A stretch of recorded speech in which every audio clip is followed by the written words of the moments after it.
Hi, how you doing? Justin here. Welcome to IM-112, which is lesson 2 of Intermediate Foundation 1. And in this lesson, we're going to be doing 1-minute changes. Now, hopefully many of you will remember 1-minute changes from the beginner's course, where we put a timer on for 1 minute and timed how many times we could make a particular chord change.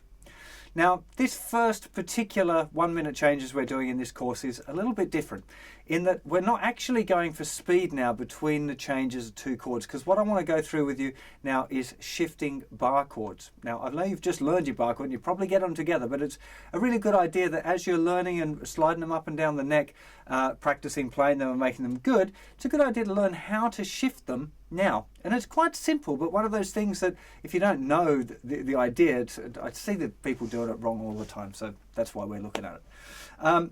And what the idea here is if you've got a bar chord, let's say it's going from G to A, right? G major to A major.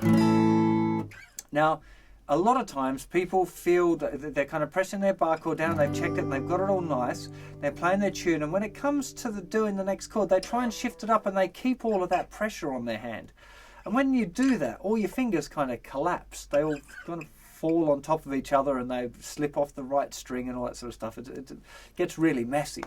Now, we will be looking at changing from bar chords to open chords next in the next Foundation 2 thing.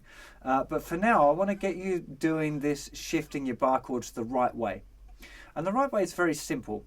You're holding your bar chord. When it comes time to change, if you're sliding using the same shape further up and down the neck, you relax the pressure so the fingers are still touching the strings, but they're just not really pressing anymore. So you know, your hand would be in exactly the same shape. You know, you just kind of relaxed it and left it in the same bit.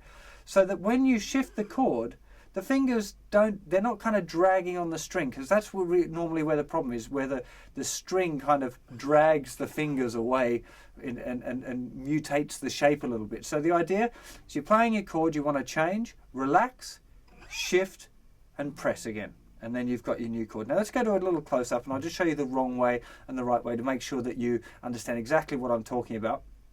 And then when it comes to practice doing this, you are literally just going to be taking a bar chord, strumming it, picking another one, just look at it and then shift, play, relax, shift, play, relax, shift, play. And the thing here to remember, I've called it 1-minute changes still because it's a good idea to still use your 1 minute of focus, right? To really concentrate for 1 minute on doing the change. But really, we're not going for speed here. We're going for the correct technique. Sure, if you can do it fast, that's great, right? But most important is that your chord shape is keeping consistent as you move it. So you literally just be able to slide it up and down and press it down when you want the chord. Okay, let's get to that close up. Okay, let's have a look at the change between a G chord and an A chord. Now, if you're doing it the wrong way and you keep too much pressure on the bar when you're shifting it, you'll find that the bar kind of collapses in with the fingers, and then when you get to the desired position, you're going to have to kind of replace all your fingers again anyway. Same as if you slide back, they all end up kind of mutated and some of the fingers will get left behind. You won't have a good position. So ideally, what you're looking for is this. You've got the chord, you relax, shift, press down. Relax, shift, press down. It also helps you get that kind of slightly 45-degree backwards feeling there with the first finger, with the bar. If you relax as you put it down, you can create that kind of sidewards pressure. It really is, what you want to be doing is just play a chord, relax, shift, play another chord. Relax, shift, play another chord. Relax, shift, play another chord. I'm just changing between major and minor as well. It doesn't really matter. Just the minor one, of course, that finger will lift off. It doesn't really matter which, what the chord is. Just the idea here is to try and keep the shape the same as you're moving it around. It's really important. If you find you're having trouble releasing enough pressure, a good trick is to let your thumb come off the neck. So you're pressing, you hold the chord, then relax, lift your thumb off, move the shape, and then press it again. Relax, thumb off. Now you don't have to put the thumb down the bottom here. I'm just using that as an example there to show you. Shift, thumb back on for the chord. Relax, thumb off, shift, press.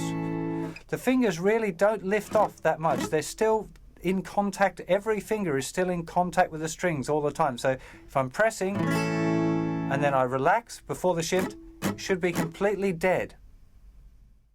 Just because this exercise is simple doesn't really mean that it's easy.